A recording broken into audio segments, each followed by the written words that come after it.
Buat teman-teman yang baru bergabung di channel saya ini, beautybiz.id adalah brand development consultant yang memiliki misi mengempower lokal brand untuk stand out di tengah kompetisi dengan 360 derajat strategic branding dan product innovation.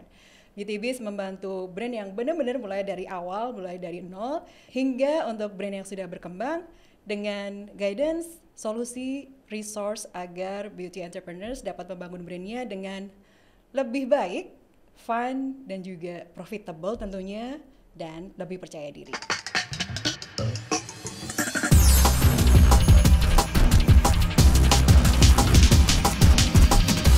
Hai Beauty Entrepreneurs, kembali lagi dengan saya Vera Oktavianti, Beauty Brand Consultant dan founder beautybiz.id.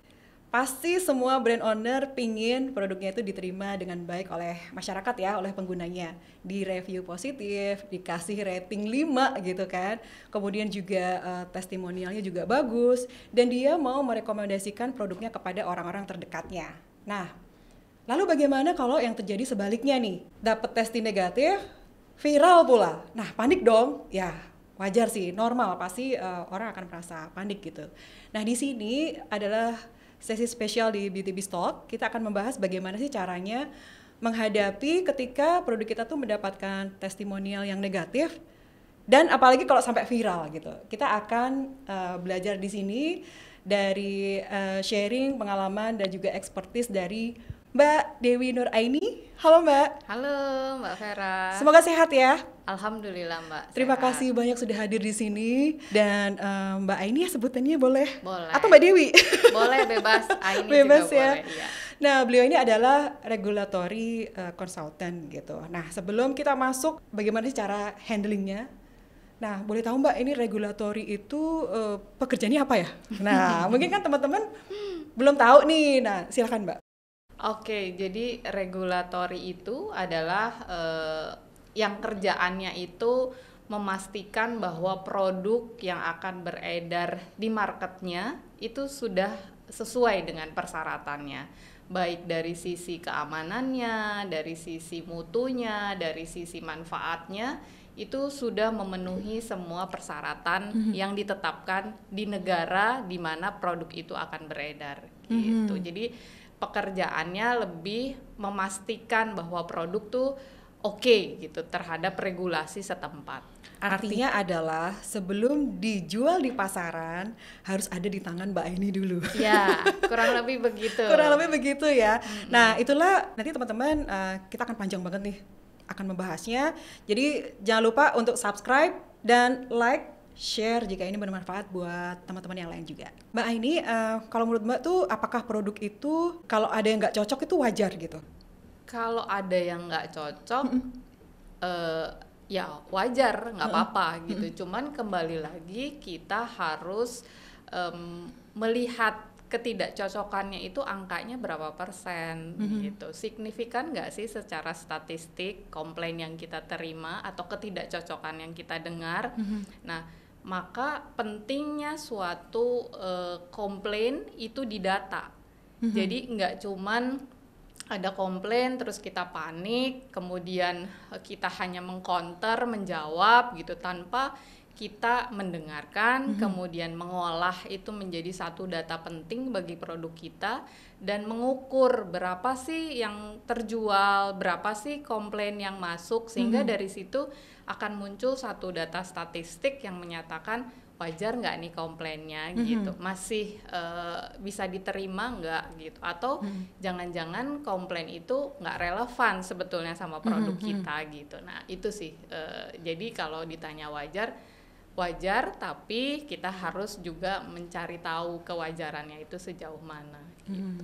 Ada standar tertentu nggak sih Mbak dari data statistik itu bahwa oh ini produknya memang harus dievaluasi? Kalau secara data statistik kan itu kembali lagi berapa angka yang kita sudah jual gitu kan, berapa komplain. Nah, di situ ada hitung-hitungannya memang, cuma kalau biasanya kan ada yang 1%, ada yang 5%, ada yang 10%. Nah, dari persen-persen tersebut juga kita lihat apakah memang komplain tersebut related nggak sama produk kita, atau ternyata kesimpulannya nanti dia salah penggunaan, oh ternyata dia mengkombinasikan produknya yang kita jual dengan produk lain. Sebetulnya komplainnya dari produk lain, bukan produk kita gitu. Jadi hal itulah yang harus kita tangkap datanya. Nah ini berarti kan perlu kita runut ya. Dari sisi marketing sendiri kan sebenarnya pada saat mau develop produk kan sudah riset terlebih dahulu, kemudian juga berhadapan dengan target konsumennya punya masalah apa gitu kan. Kemudian juga bikin formulanya yang harus dibuat itu seperti apa untuk menawarkan solusi ini. Terus juga kerjasama dengan R&D, formulasi, kemudian stability test, efficacy test gitu kan Mbak. Terus kemudian kerjasama dengan regulatori untuk mendaftarkan ini ke BPOM gitu kan. Yang kita nggak ngerti dapurnya itu sebenarnya apa sih Mbak? Sebenarnya pada saat kita tuh mau mendaftarkan ke BPOM, apa aja sih harus dilengkapi gitu? Ke BPOM itu sendiri, kalau kita persempit misalnya scoop yang kita bicarakan produk di sini kosmetik ya gitu. Nah di BPOM sendiri saat ini untuk kosmetik yang bertanggung jawab terhadap produk itu adalah perusahaan yang menjual produk itu di market. Jadi bukan Badan POM. Sehingga karena perusahaan yang bertanggung jawab, hal-hal yang disampaikan ke Badan POM itu sendiri sifatnya sudah terbatas sekarang. Jadi hanya formulasi dengan persentasinya, kemudian neto dari produk, kemudian jenis kemasannya, apakah itu di botol, apakah itu di jar, ataukah itu di pouch gitu ya.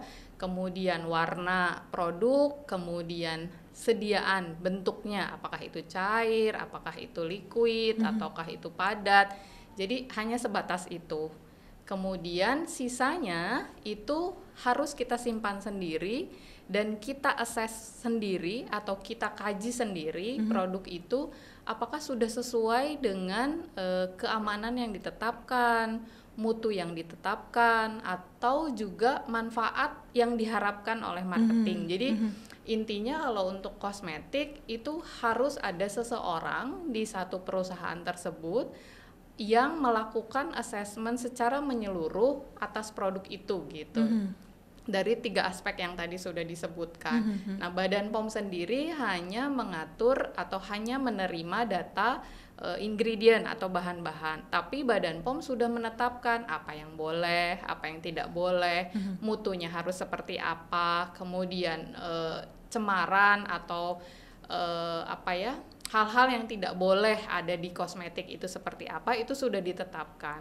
Nah, ketetapan itu yang harus diikuti sehingga kita melakukan self assessment terhadap produk kita gitu. Berarti kan sebenarnya Mbak, karena kita juga sudah melakukan sesuai dengan regulasi ya. Artinya ketika itu sudah keluar izin edar BPOM kan berarti produk ini sudah dinyatakan aman kan?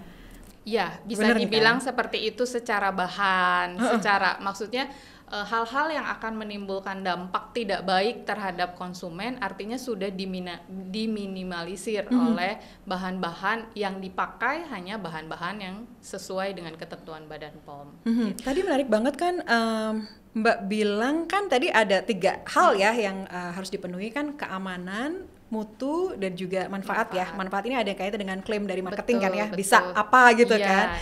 Nah kalau keamanan kan tadi Mbak udah jelasin nih isinya apa aja yang boleh, apa aja yang nggak boleh, pasti dicoret dong ya, nggak boleh gitu. Nah yang mutu ini boleh diperjelas lagi apa ya Mbak yang dilihat ya? Mutu itu kan bisa dilihat dari proses yang berjalan. Jadi mutu adalah kondisi di mana satu produk itu sesuai dengan spesifikasi yang ditetapkan oleh kita sendiri. Nah, berdasarkan dari peraturan yang ada udah pasti. Nah, termasuk tadi secara kalau saya tadi bicara kontaminasi, nah di situ termasuk adalah mutu. Bagaimana kontaminasi itu tidak terjadi, maka itu masuk ke dalam satu proses produksi yang harus diawasi prosesnya. Kalau kita mengenal untuk kosmetik itu ada cara produksi kosmetika yang baik atau CPKB. Nah, mutu itu harus dipenuhi gitu. Sehingga nanti pada akhir produk secara mutunya akan sesuai dengan yang sudah ditetapkan di awal. Biasanya setiap produk itu akan melewati satu proses pengujian. Setiap produk tuh akan terbit yang namanya Certificate of Analysis dari setiap batch yang keluar atau setiap produk yang keluar gitu. Nah, biasanya satu proses produksi itu akan dicatat di dalam bentuk batch record. Nah, setiap batch record itu akan keluar satu kode-kode yang menandakan bahwa produk ini memang dibuat tanggal berapa, atau kode-kode apa lain yang unik. Biasanya setiap perusahaan yang hanya mereka yang tahu, karena itu sifatnya konfidensial, yang dapat memahami itu sebagai tanda bahwa itu memang produknya dia diproduksi oleh perusahaan tersebut. Nah, kalau misalnya ada kejadian ya, misalnya orang pakai terus kemudian nggak cocok, terus kita mau investigasi apakah benarkah ini produk kita, gitu gimana cara lihatnya Mbak ya? Kan ada batch number-nya gitu ya. Betul. Makanya tadi di depan saya sampaikan bahwa perusahaan itu bertanggung jawab terhadap produknya. Nah, BPOM sendiri sudah mengatur bagaimana perusahaan itu melakukan tanggung jawabnya terhadap produk itu, di mana BPOM mengeluarkan satu peraturan namanya Peraturan Dokumen Informasi Produk. Itu ada di BPOM, Peraturan BPOM nomor 14 tahun 2017 tentang dokumen informasi produk. Nah, di situ bahwa setiap produk itu harus memiliki dokumen. Ada salah satu partnya itu part 3 berbicara tentang batch record tadi, bahwa setiap produk tuh harus memiliki batch record, harus ada kode unik yang dimilikinya. Kemudian ada juga part 4-nya tentang keamanan dan manfaat produk. Salah satu partnya dari bagian 4 itu adalah catatan keluhan pelanggan. Nah, kalau misalnya tadi Mbak Vera bertanya, gimana sih cara cari tahu produk itu benar nggak produk kita yang dikomplain itu atau bukan? Nah, berarti kan pada saat kita mendengar komplain itu, kita harus pastikan bahwa kita dengerin betul apa yang disebutkan oleh si yang komplain itu, apakah dia betul-betul menyebutkan nama produk kita, apakah betul-betul dia memang menunjukkan produk kita. Itu yang pertama. Yang kedua, kalau memang dia betul menyebutkan produk kita, berarti kita harus menghubungi si yang komplain tersebut. Kemudian kita tanyakan lebih detail. Biasanya satu perusahaan itu sebaiknya memiliki satu sistem bagaimana menangani keluhan pelanggan. Nah, kita akan menyiapkan satu form gitu ya untuk bertanya lebih detail. Biasanya yang ditanya tuh nama produknya apa, kemudian kita akan lihat gitu. Kalau kita bisa mendatangi atau minta konsumen tersebut untuk memfoto produknya, atau kita bahkan datang sendiri, itu kita lihat batch recordnya nomor berapa atau batch numbernya nomor berapa, kemudian dia menggunakannya sejak kapan, kemudian keluhan itu terjadi kapan, kemudian bagaimana cara dia menggunakan produk kita. Nah, apakah dia juga menggunakan produk yang lain selain produk kita, atau dia mengkonsumsi obat selain produk kosmetik, kemudian apakah dia juga makan makanan yang lain gitu. Jadi hal-hal itu yang kita perlu tanyakan lebih detail. Nah, sederhananya kalau misalnya dari proses bertanya tadi itu bisa kemungkinan bahwa betul komplain itu punya kita, atau yang kedua komplain itu bukan produk kita, misalnya itu adalah produk orang lain tetapi menggunakan kemasan kita, atau itu betul-betul 100% produk palsu atas produk kita gitu. Jadi dengan kita bertanya, mendapatkan data yang lebih lengkap, kita bisa mendapatkan kesimpulan akhirnya seperti apa. Nah, itu kan biasa kita pakai itu ya Mbak, adverse effect form ya? Iya, adverse event effect. Adverse event effect. Nah, tapi mungkin kalau di company kita kan agak detail ya Mbak. Nah, ini bisa nggak ya kita buatin buat teman-teman yang baru mulai? Bisa dong harusnya ya. Boleh, bisa. Nah, yang lebih simpel gitu kan. Iya. Nah, buat teman-teman nih, buat beauty entrepreneurs yang pengen banget nih tahu formnya tuh seperti apa, buat ya mungkin buat SOP ya dari sekarang ya Mbak ya, walaupun baru mulai, tapi kan teman-teman sudah tahu nih cara penanganannya seperti apa. Jadi bisa email di alamat email di bawah ini ya, dengan subjek yang tertulis di bawah ini. Oke. Nah, balik lagi nih Mbak. Kalau misalnya nih temuannya adalah ketika tadi kita sudah interview ke konsumen, menemui langsung gitu ya. Karena kan sebenarnya nih nanti teman-teman hari ini kita tuh membahas nggak hanya tentang regulatory aja, tapi juga bagaimana sih how to say-nya ke publik gitu. Jadi nanti setelah ini kan kita nanti akan ngobrol lagi dengan Mbak Miranti gimana sih caranya ngomong ke publik gitu tentang masalah ini gitu kan. Nah, balik lagi nih Mbak.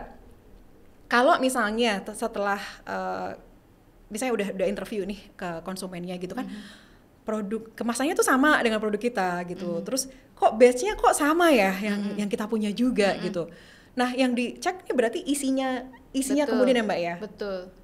kita cek sendiri atau Iya. kita bawa ke laporin ke BPOM gitu misalnya, atau gimana sih prosesnya Mbak? Bisa dua tadi. Makanya kalau tadi kesimpulan yang kedua misalnya produknya adalah betul gitu ya, kemasannya itu kemasan punya kita.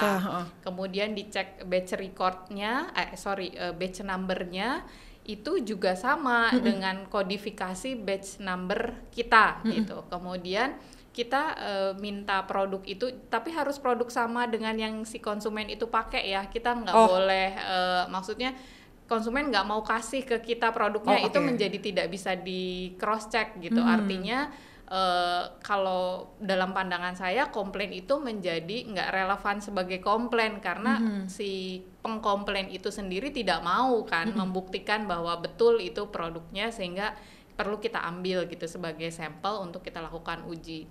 Nah, kalau kita terbiasa menguji atau di fasilitas produksi kita mampu melakukan uji sederhana terhadap produk itu bisa dilakukan di tempat kita, disesuaikan dengan spesifikasi yang kita punya. Pastikan kita sudah menetapkan sesuatu spesifikasi, misalnya ada kandungan apa di dalamnya, atau berapa kekentalannya, atau warnanya sama enggak gitu. Karena setiap proses pembuatan akan menimbulkan hasil yang berbeda pasti, nggak mungkin plek-plek banget sama gitu ya.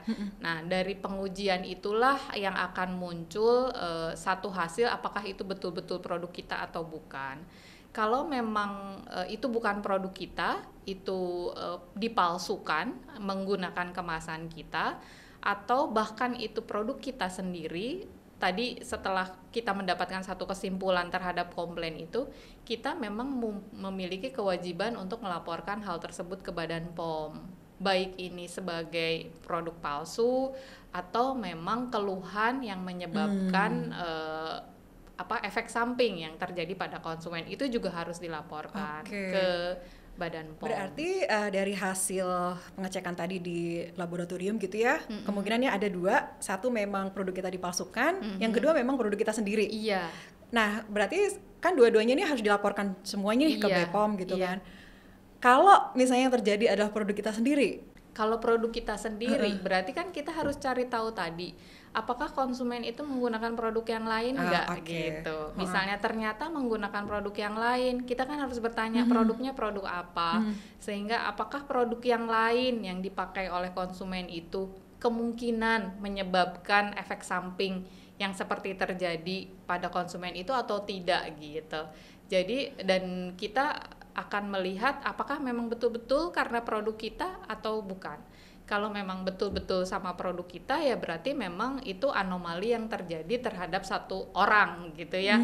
Tapi kita juga nggak lantas jadi, aduh produk kita jadi jelek nih karena satu orang. Tapi kalau kita udah jualnya ratusan ribu, yang komplain cuma satu orang, kan artinya memang sesuatu berbeda terhadap konsumen itu gitu. Kita tinggal selesaikan dengan konsumen tersebut bagaimana cara memperbaiki efek samping yang dia terima gitu. Dan itu nggak apa-apa disampaikan ke Badan POM. Artinya kita sebagai perusahaan pemilik produk bertanggung jawab, memang betul itu produk saya dan saya sudah selesaikan dengan konsumen tersebut. Kemudian konsumen tersebut merasa puas dengan penanganan yang kita berikan, artinya kita mempunyai integritas yang baik terhadap produk kita maupun di depan Badan POM sebagai lembaga pengawas produk gitu. Berarti satu hal juga sebenarnya ini bisa jadi masukan untuk improvement ke depan sebenarnya Mbak ya, untuk yang misalnya penambahan dengan do and don'ts-nya gitu ya. Iya. Atau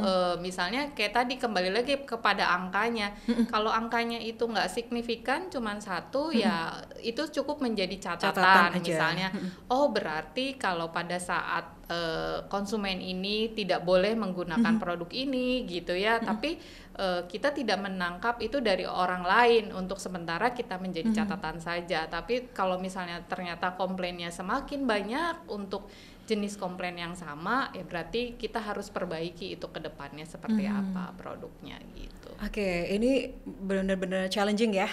Ini sebenarnya tantangan buat semua brand ya Mbak. Betul. Baik yang baru maupun yang udah established pun juga bisa punya tantangan yang sama ya. Dan ini juga kadang terjadi ya kan? Iya, pasti terjadi. Intinya kalau kosmetik itu pada dasarnya tidak boleh menimbulkan efek samping.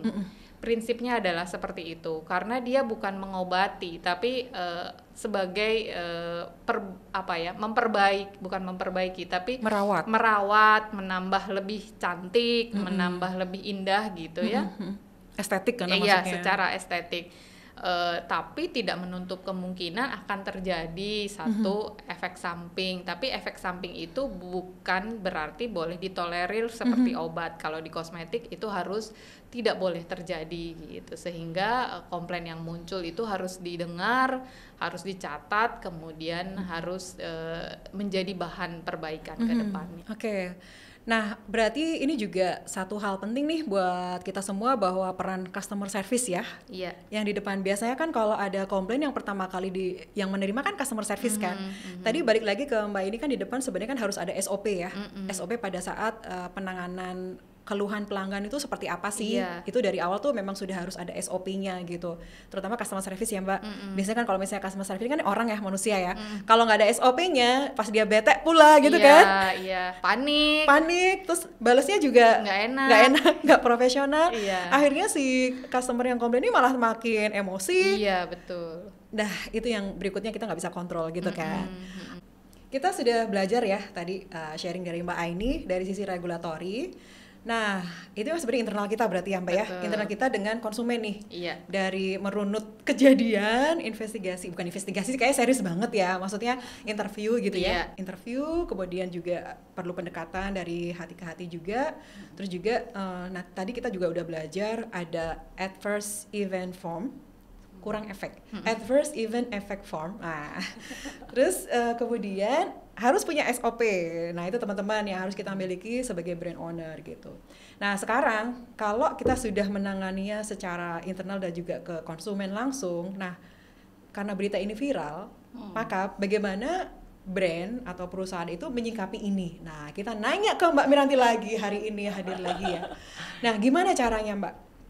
Sebenarnya sih Mbak, kalau ngadepin isu dan krisis manajemen gitu ya, pertama yang harus dilakukan oleh brand itu, terlepas dari salah atau tidak salahnya, itu adalah showing empathy dulu. Yang dikasih lihat itu adalah showing empathy-nya. Yang kedua itu tuh fact findings. Ini yang paling penting tuh, fact findings ini. Karena kan kalau kita ngomongin skincare itu kan kita perlu tahu kan, konsumen ini belinya di mana, ya kan, historicalnya gitu loh, journey-nya. Terus karakter kulitnya seperti apa, apakah dia konsumen lama kita, apakah memang dia konsumen baru kita. Itu fact findings ini yang benar-benar harus tajam banget dilakukan sama brand gitu. Sebelum melakukan release statement ya, kita jawabnya tuh release statement dalam bentuk apapun, karena itu hak jawabnya dari si brand lah gitu. Nah, begitu kita mau ngasih release statement ya, itu juga perlu sangat-sangat berhati-hati, jangan sampai dalam statement kita itu tuh jadi berpotensi menimbulkan isu baru gitu. Nah, itu tuh yang jadi makanya fact findings itu penting supaya kita bisa memberikan statement yang fokus sama koridor masalahnya tuh ada apa sih gitu. Jangan sampai statement kita tuh bisa bercabang dan berpotensi menciptakan backfire baru gitu. Itu sih ya, kalau aku bisa panjang lebar nih kalau ngomongin Isu dan krisis manajemen. Oke, nah kalau misalnya nih Mbak, berarti kan tadi harus bikin press release yang sesuai dengan finding fact-nya dan meminimalisir isu baru sebenarnya kan ya. Dan juga pasti tentu dibutuhkan transparansi juga kan atas penyelesaian masalah itu ya pastinya dong gitu. Betul. Kalau misalnya nih viralnya itu dari satu platform tertentu, misalnya nih konsumen memviralkan di TikTok misalnya. Misalnya gitu. Kita sebagai brand itu apakah membuat konten yang sama di TikTok, di platform yang dipakai untuk memviralkan itu, atau newspaper misalnya ya, atau di media-media lain gitu karena impactnya gede gitu, gimana tuh? Nah, pas banget. Jadi sebenarnya aku ingin meluruskan dikit bahwa hak jawab dari pihak brand ini nih nggak mesti harus press release kok gitu. Justru kita dengan fact finding itu kita akan mencari sebenarnya sumbernya ini berawalnya dari mana platformnya. Kalau memang ternyata dia platformnya dari sosial media gitu, isolasi di situ. Gitu, lakukan isolasi di situ. Jangan ke press release ke media-media, jangan. Kalau memang berangkatnya dari sosial media, maka kita coba untuk menanggapinya di sosial media juga. Gitu. Jadi isolate isunya di situ supaya dia nggak melebar kemana-mana. Nah, bentuk hak jawab itu kan bisa macam-macam kan, bisa berupa statement, bisa posting yang ada cukup copy penjelasan atau video. Nah, itu kan hak jawab. Tapi kalau memang dibutuhkan penanganan lebih lanjut, misalnya media udah ada yang nanya nih gitu kan. Nah, itu bisa menggunakan hak jawabnya dengan distribute rilis yang resmi gitu. Jadi sebenarnya kita lihat dulu awalnya tuh datang dari mana sih gitu ya si isu ini gitu. Kalau memang sumbernya dari sosial media, isolasi isunya di situ. Berikan tanggapan yang baik. Yang penting tuh jangan mau salah atau mau benar, intinya kita showing empathy dulu ya. Fact finding itu penting. Fact finding ini pastinya harus reach dulu tuh konsumen yang memang pertama tadi. Benar, makanya gitu nyambung. kan. Kalau tadi fact finding itu sebetulnya sama dengan form tadi adverse event. Jadi semua harus datanya kita masuk dulu dan benar itu gitu. Jadi clear semua masalah. Nah, clear ya. Berarti teman-teman kalau misalnya suatu saat nanti, ya semoga enggak sih, tapi itu masalahnya pasti terjadi ya, Mbak. Iya, Kemungkinannya selalu ada. Kemungkinan selalu ada kan, walaupun cuma tadi 0,0 sekian persen ya. Nah, apalagi kalau brandnya menjadi besar, orang yang nonton atau orang yang penasaran atau bahkan yang iri juga akan menjadi semakin ada. Black campaign itu kan nggak bisa dipungkiri gitu kan. Benar. Nah, apa yang aku mau tambahin itu kan sesudah terjadi tuh. Padahal sebenarnya isu dan krisis manajemen itu pun sebenarnya harus dibangun justru sebelum itu semua terjadi kan gitu. Jadi yang harus dibangun itu di internalnya dulu gitu. Kalau di dalam bahasa kita tuh kita nyebutnya bangun PR sense di key people yang ada di dalam perusahaan, stakeholders gitu. Outputnya nanti adalah SOP gitu kan. Nah, berarti punya dua nih SOP-nya ya kan. SOP dari internal kita yang tadi regulatory ya, dan apa tadi? Ayo kita ada quiz loh. Apa tadi namanya formnya? Adverse effect form. Nanti yang mau formnya nanti kita buatin ya Mbak ini nanti baik hati deh mau buatin buat kita. Boleh. Nanti dibuatin yang simple ya buat teman-teman yang tapi kalau misalnya mau komplit boleh juga sih. So, untuk melengkapi fact finding tadi supaya nggak buram pada saat kita berkomunikasi untuk melakukan rilis statement. Artinya itu nantinya kita akan well prepare banget ya. Iya. Nah, kira-kira Mbak Mir nanti ada waktu nggak sih buat jelasin bagaimana caranya tadi bikin PR sense buat semua ini? Ya itu harus ngapain aja? Itu biasanya ada workshop Mbak. Memang ada spesialisnya yang akan membangun ya kapasitas itu. Nah, kita nyebutnya PR capacity building namanya gitu di isu crisis management ini. Biasanya workshop itu lama atau cepatnya itu nanti tergantung dari kita akan belajar tentang kategori industrinya dulu ya kan. Dari kategori industri itu barulah kita bisa melihat potensi isu yang bisa muncul terhadap industri ini. Kalau kita ngomongin industri kosmetik, similar ya. Itu apa tuh potensi-potensi yang bakal keluar dari industri tersebut. Dan sebenarnya potensi masalah kosmetik itu kan pasti udah kebaca dari awal, dari itu aja kan gitu. Menarik ya, mungkin next session kita akan ada khusus pembahasan ini lagi bertiga ya Mbak ya. Khusus ya, issue Khusus and ya. crisis management. Dan itu semua harus aware ya, Harus semua aware. karyawan yang di dalam. Iya, yang paling penting pucuknya dulu. Oke. Makanya- CEO-nya yang ngomong biasanya Iya, kan. makanya yang menjadi highlight utama adalah key people di dalam perusahaan itu dulu, Mbak. Nanti ditentukan siapa nextnya begitu ada potensi isu dan krisis terjadi, nanti key people inilah yang akan menerapkan ke bawahannya gitu. Jadi akan di-develop satu SOP dan follow SOP itu staffnya. Jadi key Dan people-nya satu dulu. bahasa biasanya kan. Iya dong. Oke, Iya, mantap banget. sekali.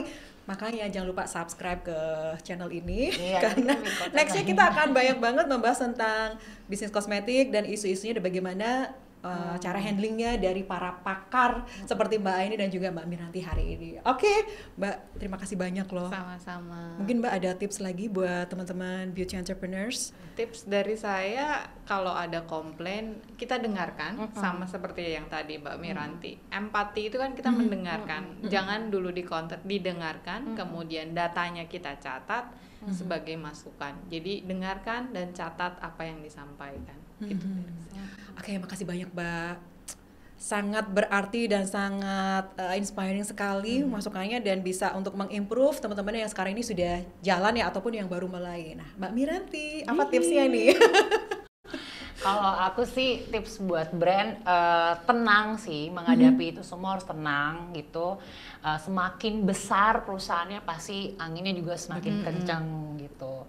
Makanya fact findings itu perlu, dan itu memang perlu tim khusus PR sense dibangun di dalam perusahaan, itu sangat penting sih gitu. Apalagi di zaman media sosial yang semua orang bisa akses dengan mudah. Karena di sosial media sesuatu gampang viral. Gitu kan. Nah, oke, beauty entrepreneurs, sampai di sini dulu perbincangan kita di Beauty Biz Talk yang membahas masalah yang sangat serius. Ini masalah yang paling serius di channel saya. Oke, terima kasih dan sampai jumpa.